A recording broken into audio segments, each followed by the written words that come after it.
السلام علیکم، good morning, جمعہ مبارک۔ آپ دیکھ رہے ہیں صبح پاکستان۔ میں ہوں آپ کے ساتھ محمد شعیب اور میں ہوں آپ کے ساتھ زریاب عارف، اس دعا کے ساتھ، اس امید کے ساتھ کہ آپ کا دن بہت اچھا گزرے اور صبح کا آغاز تو ویسے بھی بہت اچھا ہو چکا ہے۔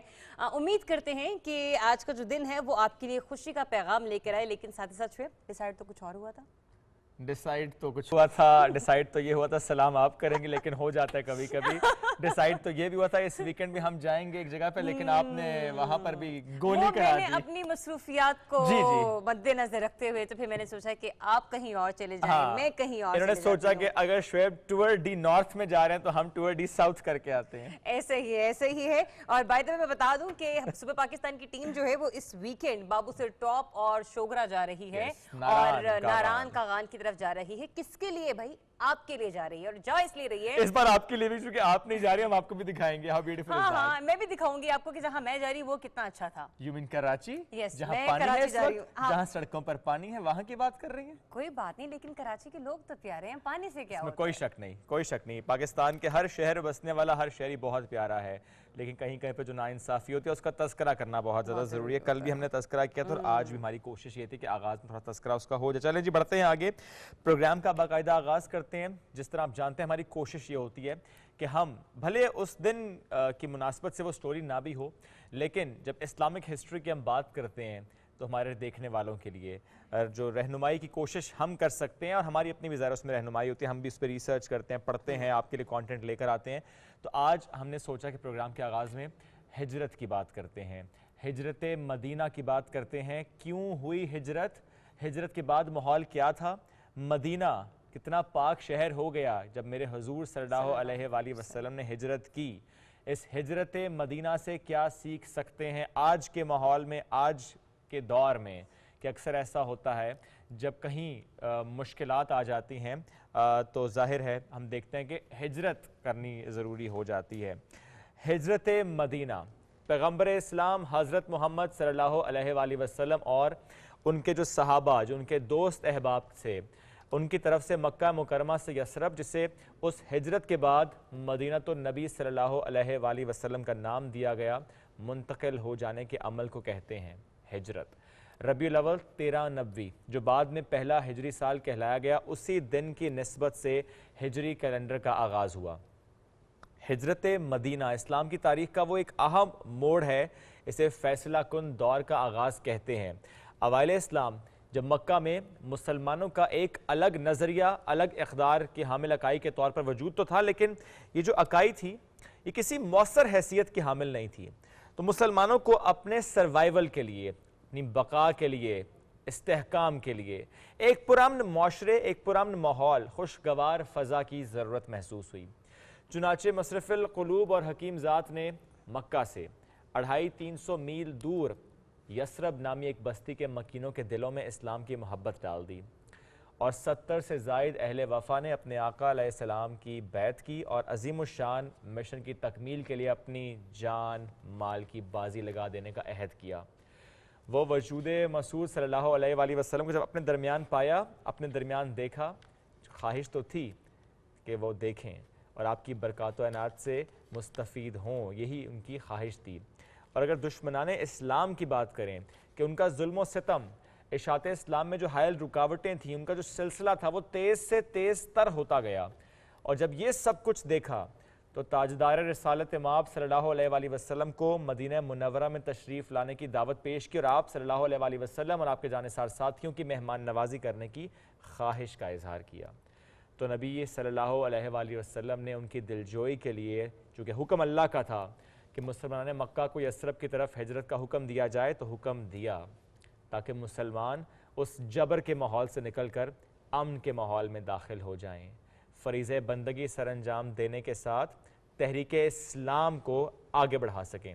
اور یوں حضور صلی اللہ علیہ وآلہ وسلم کا حکم جیسے ہی ملا تو مسلمانان مکہ مدینہ کی طرف ہجرت پر رواں دواں نظر آنے لگے۔ ہجرت کا جو فوری سبب تھا وہ کفار مکہ کا آپ صلی اللہ علیہ وآلہ وسلم کے قتل کی ناپاک سازش تھی، نعوذ باللہ، قتل کی جو کوشش تھی، ان کی نقصان پہنچانے کی جو